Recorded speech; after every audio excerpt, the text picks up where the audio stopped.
Hello guys, welcome to my channel. Today we are going to see how to log in as administrator in Windows 11.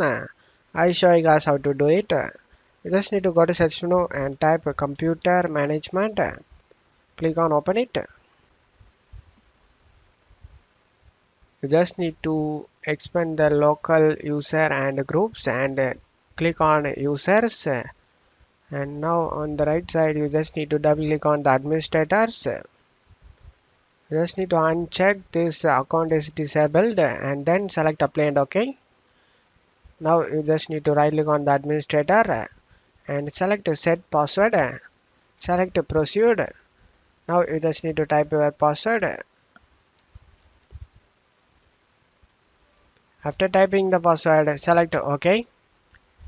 The password has been set. Click on OK.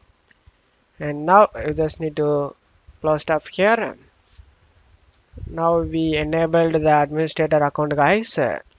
Click on this start icon and select the username over here and select this three dot icon and select switch user, and after clicking this you can able to see administrator on the left side. You just need to click on it and log into your administrator account, guys.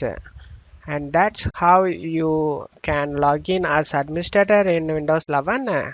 And that's it for today's video, guys. Give me a like and subscribe. Thank you.